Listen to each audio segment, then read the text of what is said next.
High friends, welcome to my channel English গাইস্টার। Friends, আজকে আমরা আলোচনা করব আরও একটা বায়োগ্রাফি বেসড স্টোরি। তো আজকের স্টোরিটা দেখতেই পাচ্ছ এক মহান ব্যক্তি সম্পর্কে, নেলসন ম্যান্ডেলা। ঠিক আছে, তো চলো দেরি না করে শুরু করা যাক। তো Nelson Mandela in a small village, একটা ছোট্ট গ্রামে, নেমড ম্যাভেজো ইন সাউথ আফ্রিকা। তো সাউথ আফ্রিকার ম্যাভেজো নামক একটা ছোট গ্রামে, ওকে, স্মল ভিলেজ মানে কি ছোট্ট গ্রাম বা ছোট গ্রাম।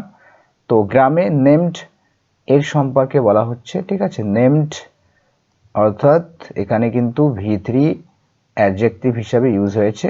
যে গ্রাম, সেই গ্রামটা কি নামীয়? নেমড ম্যাভেজো। ম্যাভেজো নামীয় ছোট্ট গ্রামে, কোথাকার? In south Africa. সাউথ আফ্রিকার ম্যাভেজো নামক একটি ছোট গ্রামে আ বয় ওয়াজ বর্ন, একটা বালক, ঠিক আছে, বা ছেলে, বয় ওয়াজ বর্ন জন্মগ্রহণ করেছিল। ঠিক আছে, তো এখানে কিন্তু প্যাসিভে লেখা হয়ে থাকে, তোমরা জানো, এটা ভার্বের থার্ড ফর্ম। ঠিক আছে, আ বয় ওয়াজ বর্ন, একটা ছেলে জন্মগ্রহণ করেছিল, মানে সে তো নিজে নিজে জন্মগ্রহণ করে না, তাকে জন্ম দেওয়া হয়, সেই জন্য কিন্তু এখানে প্যাসিভ ইউজ করা হয়ে থাকে। তো আ বয় ওয়াজ বর্ন, একটা বালক জন্মগ্রহণ করেছিলেন ইন 1918, অর্থাৎ 1918 সালে। Who would one day shake, যিনি কি করবেন? একদিন নাড়িয়ে দেবেন। এখানে উড ইউজ করা হয়েছে, মানে পাস্টে, ফিউচারের কথা বলছে, যে 1918 সালে একজন বালক জন্মগ্রহণ করেছিলেন, যিনি একদিন নাড়িয়ে দেবেন, শেক করে দেবেন, কাঁপিয়ে দেবেন the concerns of the world, মানে বিশ্বের বিবেককে। কনসার্নস মানে বিবেক, আর ওয়ার্ল্ড মানে পৃথিবী বা বিশ্ব বলতে পারি, বিশ্বের বিবেককে যে একদিন নাড়িয়ে দেবে। His name was Nelson Rolihlahla Mandela. ঠিক আছে, তো তার নাম ছিল Nelson Rolihlahla Mandela. Okay, the word, এই রলিলাহলা, এই যে ওয়ার্ড, এই যে শব্দ, ওকে, তো এই শব্দটি ইন হিজ খোসা, তো এটার উচ্চারণ খোসা বা জোসা, অনেকে জোসা, অনেকে আবার খোসা উচ্চারণ করে থাকেন। ঠিক আছে, তো এই খোসা বা জোসা যে ভাষা, ল্যাঙ্গুয়েজ, এই ভাষাতে এই যে শব্দটা বর্ণিত হলো, এটার মিন্ট, এটার মানে করা হয় কি, এটার অর্থ করা হয় ট্রাবেল মেকার, মানে হচ্ছে ঝামেলা সৃষ্টিকারী, সমস্যা সৃষ্টিকারী, trouble maker. But destiny had prepared him, কিন্তু ভাগ্য তাকে প্রস্তুত করেছিল, নিয়তি তাকে, ঠিক আছে, ডেস্টিনি মানে ভাগ্য বা নিয়তি, তো নিয়তি তাকে প্রস্তুত করেছিল, হ্যাডের সাথে ভার্বের third form, past perfect tense. তো ভাগ্য তাকে প্রস্তুত করেছিল টু ট্রাভেল ইনজাস্টিস, ইনজাস্টিস বা অন্যায়কে ট্রাভেল করতে, বা অন্যায়ের সমস্যায় ফেলতে, বা অন্যায়ের বিরুদ্ধে রুখে দাঁড়াতে বলতে পারি এখানে। নট পিপল, মানুষের জন্য নয়, তো মানুষের ট্রাভেল মেকার নয়, তিনি ট্রাভেল মেকার হয়েছেন ইনজাস্টিসের বিরুদ্ধে, অর্থাৎ যেখানে অন্যায় সেখানে তিনি ঝাঁপিয়ে পড়বেন, সেখানে সমস্যা সৃষ্টি করবেন। ওকে, মানুষের সমস্যা সৃষ্টি করবেন না তিনি, তো এটাই বলা হচ্ছে, এটাই ভাগ্য কিন্তু তাকে এইভাবেই প্রস্তুত করেছিল। ম্যান্ডেলা গ্রু আপ, আচ্ছা, গ্রো আপ মানে কি? গ্রো আপ মানে হচ্ছে বেড়ে ওঠা। ওকে, গ্রো আপ, তো তার কিন্তু এখানে সেকেন্ড ফর্ম ইউজ করা হয়েছে, দেখতে পাচ্ছ, grew up.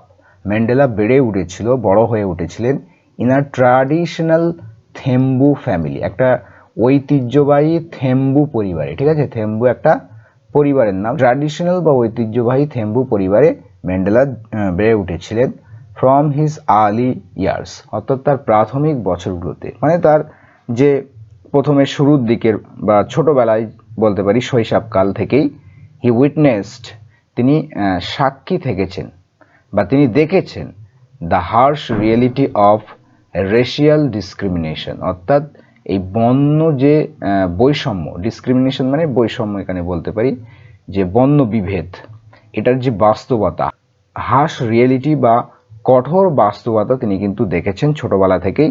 That later came to be known as apartheid, যেটা লেটার মানে কি পরবর্তীতে, came to be known, come to be known মানে পরিচিতি লাভ করা, তো এখানে সেকেন্ড ফর্ম ইউজ করা হয়েছে, কেম টু বি নোন, অর্থাৎ যেটা পরবর্তীতে পরিচিত লাভ করে কি হিসাবে? এই শব্দ হিসাবে, অ্যাপাথেইট।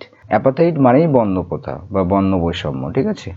তো তিনি কিন্তু ছোটবেলা থেকেই দেখেছেন রেশিয়াল ডিসক্রিমিনেশনের এই হার্শ রিয়েলিটিকে, যেটা পরবর্তীতে অ্যাপাথাইট নামে পরিচিতি লাভ করে। আন্ডার দিস ক্রুয়েল সিস্টেম, এই যে নিষ্ঠুর সিস্টেম বা ব্যবস্থা, এটার অধীনে দ্য হোয়াইট মাইনরিটি গভর্নমেন্ট, মানে শ্বেতাঙ্গ, ঠিক আছে, মানে শ্বেত বর্ণের যারা মাইনরিটি ছিল, মানে সংখ্যালঘু ছিল, সংখ্যালঘু যে সরকার, তারা কি করতো, ডিপ্রাইভড করতো, বঞ্চিত করতো the black majority of their fundamental rights. Black মেজরিটিদের, কৃষ্ণ মানে সংখ্যাগুরুদের, তাদের কি থেকে বঞ্চিত করতো, দেখো ডিপ্রাইভের পরে কিন্তু অফ প্রিপোজিশন ইউজ হয়, মানে যেটা থেকে বঞ্চিত করা হয়। Deprived of their fundamental rights, অর্থাৎ তাদের যে মৌলিক অধিকার, সেই মৌলিক অধিকার থেকে বঞ্চিত করতো কারা, হোয়াইট মাইনরিটি গভর্নমেন্ট, মানে হোয়াইট যারা সংখ্যালঘু ছিল, মানে সংখ্যায় যারা কম ছিল তারা হোয়াইট, সেই হোয়াইট সংখ্যায় যারা কম ছিল, সংখ্যালঘু যে সরকার, তারা বঞ্চিত করত কৃষ্ণ মেজরিটি, যারা কালো বর্ণের মানুষ ছিল, তারা সংখ্যায় কিন্তু বেশি ছিল, মেজরিটি, তারপরেও তাদের কিন্তু কি করত, সাদা চামড়ার মানুষেরা বা শ্বেতাঙ্গরা, তারা কিন্তু তাদের ফান্ডামেন্টাল রাইট, মৌলিক অধিকারকে বঞ্চিত করত। Young Mandela was deeply perturbed by this oppression. তো ইয়াং ম্যান্ডেলা, যুবক ম্যান্ডেলা কিন্তু গভীরভাবে ব্যতীত হয়েছিলেন। পারটার্বড মানে এখানে ডিস্টার্ব বা ইরিটেটেড বলতে পারি, ব্যতীতও বলতে পারি। তিনি কিন্তু গভীরভাবে ব্যতীত হয়েছিলেন বাই দিস অপারেশন, এই যে নিপীড়ন, ঠিক আছে, নির্যাতন, অপারেশন, অত্যাচার, এই অত্যাচারের অত্যাচারের দ্বারা তিনি কিন্তু ব্যতীত হয়েছিলেন গভীরভাবে। হি স্টাডিড, তিনি পড়াশুনো করেছেন, ল মানে আইন নিয়ে পড়াশুনো করেছেন, at the university of Fort Hare, অর্থাৎ এই ফোর্ট হেয়ার যে বিশ্ববিদ্যালয়, সেই বিশ্ববিদ্যালয়ে তিনি আইন বিষয়ে বা আইন নিয়ে পড়াশোনা করেছেন। অ্যান্ড লেটার, এবং পরবর্তীতে ইন জোহানেসবার্গ, এবং পরবর্তীতে তিনি জোহানেসবার্গে পড়াশোনা করেছেন। অ্যাজ এ লয়ার মানে হচ্ছে আইনজীবী হিসাবে, লয়ার মানে তোমরা জানো আইনজীবী। হি ডিফেন্ডেড, তিনি কিন্তু ডিফেন্ড করেছেন, মানে পক্ষ দিয়েছেন বলতে পারি, পক্ষে থেকেছেন ব্ল্যাক সাউথ আফ্রিকান, অর্থাৎ কৃষ্ণ বর্ণের যে সাউথ আফ্রিকানস, তাদের কিন্তু পক্ষ হয়ে তিনি লড়েছেন বলতে পারি। হু ওয়ার আনজাস্টলি ট্রিটেড, যাদেরকে কিন্তু অন্যায়ভাবে আচরণ করা হতো। ওকে, এখানে প্যাসিভে লেখা হচ্ছে হু ওয়ার আনজাস্টলি ট্রিটেড, অর্থাৎ এই যে south African, black south African, এদেরকে কি করা হতো, আনজাস্টলি ট্রিট করা হতো। তো তাদের হয়ে কিন্তু তিনি লড়েছেন, তাদের পক্ষ দিয়েছেন, তাদেরকে ডিফেন্ড করেছেন।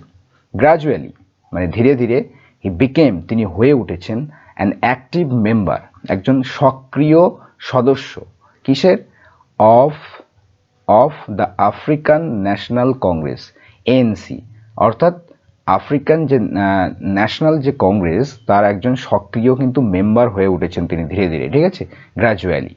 An organisation committed to dismantling apartheid, তো এই অর্গানাইজেশন সম্পর্কে বলা হচ্ছে, অর্থাৎ এই যে এএনসি, এটা কি, এটা হচ্ছে একটা অর্গানাইজেশন, একটা সংস্থা, যেটা কমিটেড, যেটা প্রতিজ্ঞবদ্ধ, টু ডিসমেন্টেলিং অ্যাপাথাইট, অর্থাৎ বর্ণ যে প্রথা, অ্যাপাথাইট, এটাকে ডিসমেন্টেল করতে, ভেঙে ফেলতে, একেবারে গুড়িয়ে দিতে তারা কিন্তু দৃঢ় প্রতিজ্ঞ বা কমিটেড বা প্রতিশ্রুতিবদ্ধ এই অর্গানাইজেশনটা, ঠিক আছে, এএনসি। সেই এএনসির একজন তিনি সক্রিয় মেম্বার হয়ে উঠেছিলেন ধীরে ধীরে। হিজ স্পিচেস ওয়ার ফার্ভেন্ট, তার যে স্পিচগুলো ছিল, তার যে লেকচার ছিল, তার যে ভাষণ ছিল, ঠিক আছে, সেগুলো কেমন ছিল, ওয়ার ফার্ভেন্ট, খুবই আবেগপ্রবণ ছিল। পারসুয়েসিভ, পারসুয়েট মানে কাউকে বোঝানো, সেখান থেকে পারসুয়েসিভ শব্দটা এসছে, ঠিক আছে, মানুষকে তিনি বোঝাতেন, এমন কথাবার্তা দিয়ে মানুষকে কোনো কিছুর প্রতি তিনি একটা সম্যক ধারণা পেশ করতেন বা তাদেরকে বোঝাতেন, যেটা প্রভাবশালী ছিল, পারসুয়েসিভ ছিল। Inspiring countless people to demand equality, অর্থাৎ এই সমস্ত যে স্পিচগুলো ছিল, যেগুলো ছিল আবেগপূর্ণ এবং প্রভাবশালী, খুবই, যেগুলো মানুষকে কোনো কিছু বোঝানোর পক্ষে ছিল, সেগুলো কি করতো, ইন্সপায়ারিং কাউন্টলেস পিপল, এগুলো কিন্তু মানুষ, কাউন্টলেস পিপল মানে অসংখ্য মানুষ, অসংখ্য মানুষদের কি করতো, যা ইন্সপায়ার করতো, অনুপ্রাণিত করতো টু ডিমান্ড ইকুয়ালিটি, অর্থাৎ সমতার দাবি করতে। ইকুয়ালিটি মানে সমতা, ডিমান্ড মানে দাবি করা, ঠিক আছে। তো সমতা দাবি করতে কাউন্টলেস পিপলদেরকে এগুলো কিন্তু ইন্সপায়ার করতো। হাউ এভার, যাই হোক, the government considered him a threat, সরকার তাকে বিবেচনা করেছিল, তাকে কি মনে করতো, একটা থ্রেট, একটা থ্রেট হিসাবে দেখতো, একটা ভয়ের চোখে তাকে কিন্তু দেখতো। ইন 1962, 1962 সালে ম্যান্ডেলা ওয়াজ অ্যারেস্টেড, ম্যান্ডেলাকে অ্যারেস্ট করা হয়, গ্রেপ্তার করা হয়, প্যাসিভে লেখা হয়েছে। অ্যান্ড ইন 1964, 1964 সালে he was sentence to life imprisonment, তাকে কিন্তু কি করা হয়, সেন্টেন্স টু লাইফ ইমপ্রিজনমেন্ট মানে হচ্ছে যে যাবজ্জীবন কারাদণ্ড, ঠিক আছে। সেন্টেন্স মানে সাজা দেওয়া, ঠিক আছে, শাস্তি দেওয়া। তো সেন্টেন্স টু লাইফ ইমপ্রিজনমেন্ট মানে যাবজ্জীবন কারাদণ্ড। তো তাকে কিন্তু 1964 সালে যাবজ্জীবন কারাদণ্ড দেওয়া হয়, ঠিক আছে। ইমপ্রিজনমেন্ট মানে বন্দিত্ব বা কারাদণ্ড বলতে পারি।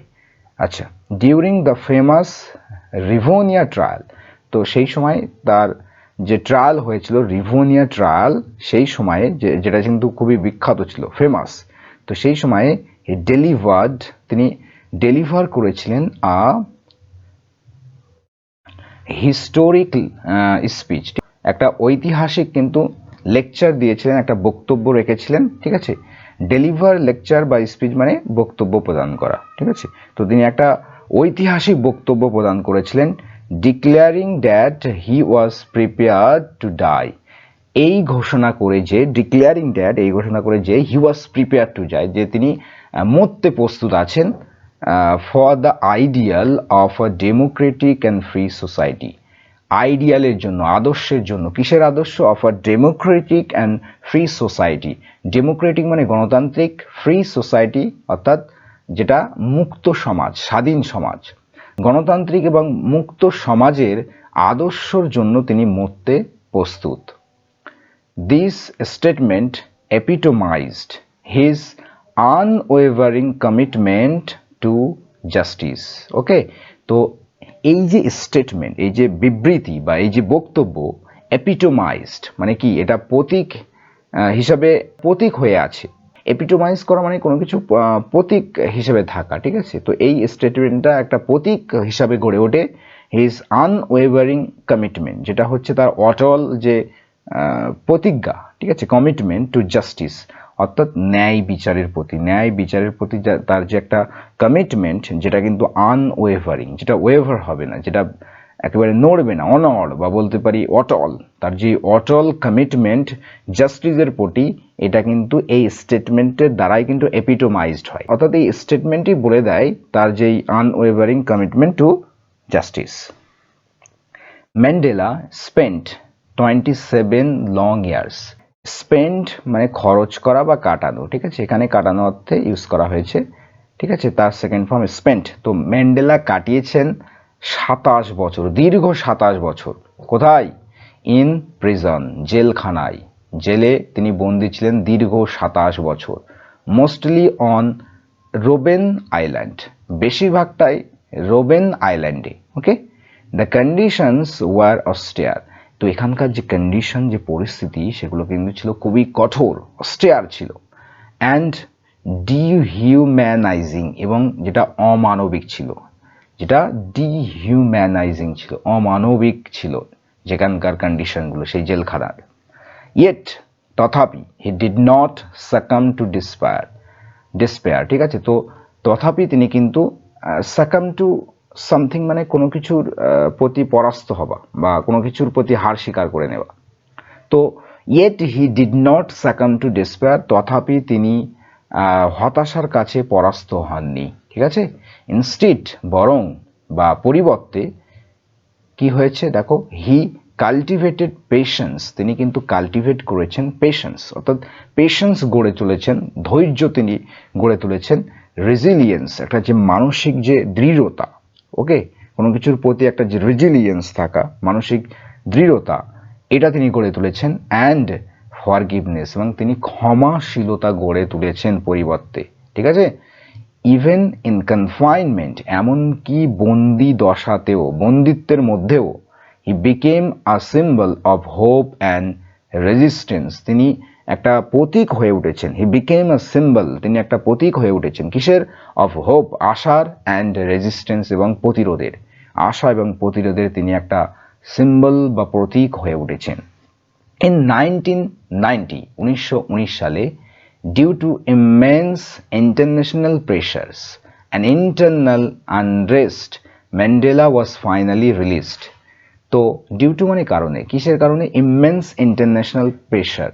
ইমেন্স মিন্স ব্যাপক বা অত্যন্ত, অত্যন্ত যেই আন্তর্জাতিক যে প্রেশারস, আন্তর্জাতিক যে চাপ, এবং যে অভ্যন্তরীণ, ইন্টারনাল মানে অভ্যন্তরীণ, যে আনরেস্ট, অস্থিরতা, ওকে, আন্তর্জাতিক চাপ এবং অভ্যন্তরীণ যে অস্থিরতা, এটার কারণে, ডিউটি মিন্স কারণে, ম্যান্ডেলা ওয়াজ ফাইনালি রিলিজড, ম্যান্ডেলাকে কিন্তু অবশেষে রিলিজ করে দেওয়া হয়, মুক্তি দেওয়া হয়।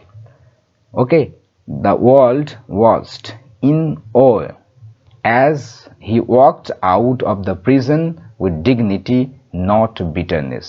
তো ওয়ার্ল্ড কিন্তু দেখেছেন, ওয়ার্ল্ড দেখেছে, বিশ্ব দেখেছে, ইন অ, ইন অ মানে হচ্ছে বিস্ময়, ঠিক আছে? তো বিশ্ব বিস্ময়ে দেখেছে, কি দেখেছে? অ্যাজ হি, যখনই তিনি ওয়াকড আউট অফ প্রিজন, অর্থাৎ তিনি জেলখানা থেকে বাইরে বেরিয়ে এসেছেন, উইথ ডিগনিটি, মর্যাদার সহিত, ঠিক আছে, মর্যাদা নিয়েই বাইরে বেরিয়ে এসেছেন প্রিজন থেকে, নট বিটারনেস, কোনো তিক্ততা নিয়ে নয়, ঠিক আছে, ডিগনিটির সহিতই কিন্তু তিনি জেলখানা থেকে বেরিয়ে এসেছেন।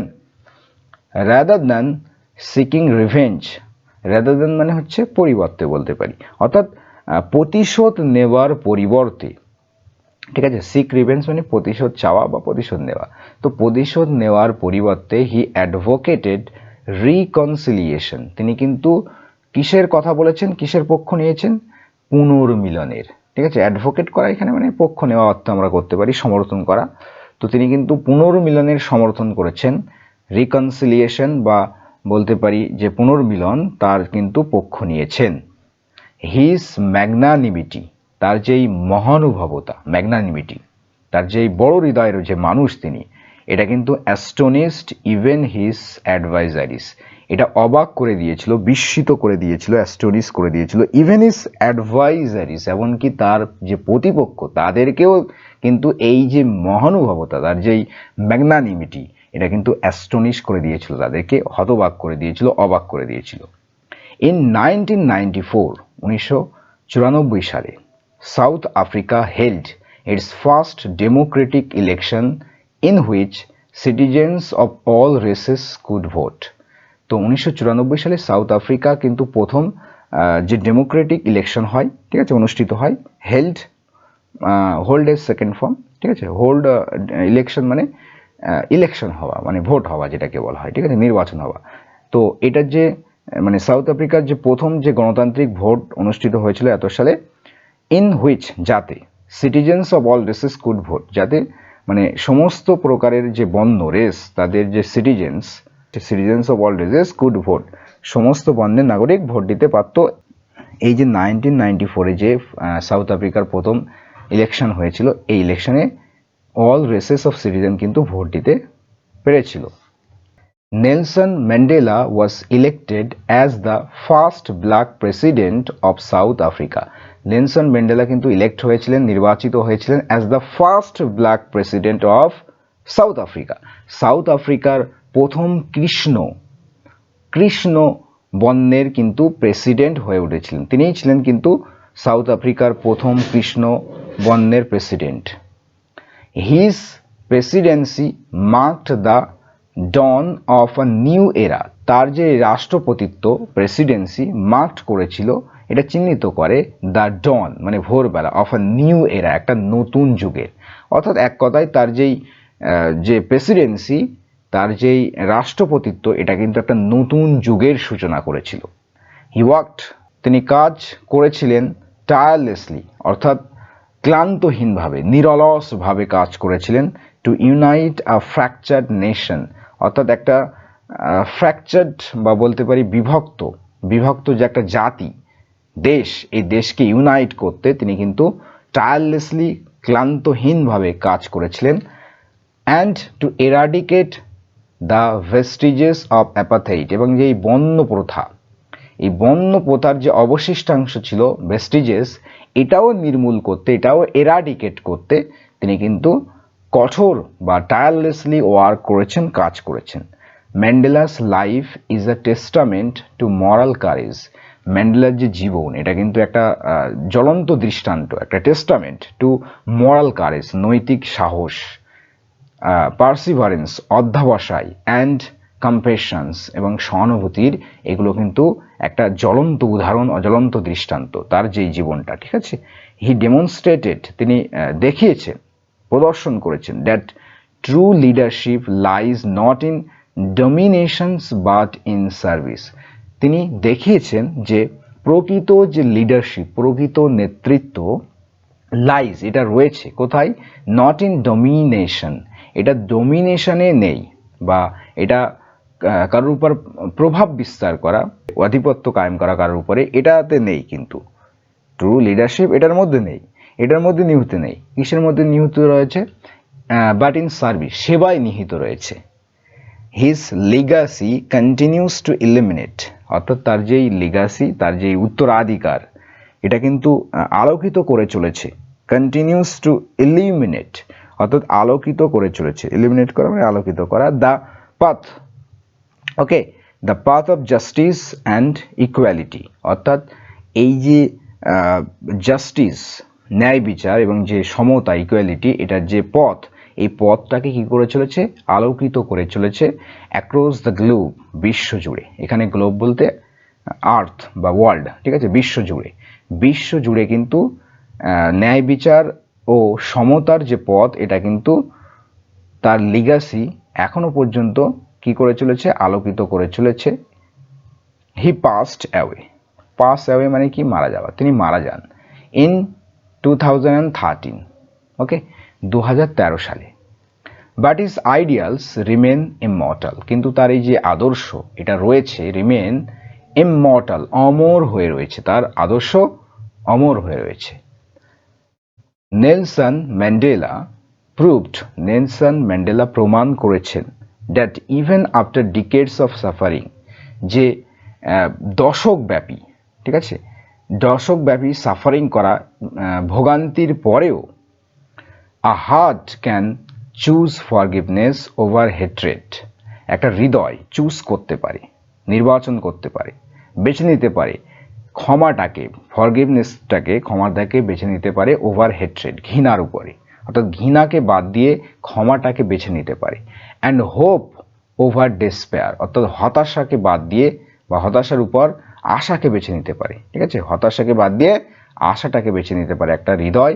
এটা কিন্তু ম্যান্ডেলা প্রমাণ করেছেন, এমনকি ডিকেডস অফ সাফারিং এর পরেও। সো এই ছিল ফ্রেন্ডস আমাদের স্টোরি। তো তারপরে দেখো কিছু ওয়ার্ড।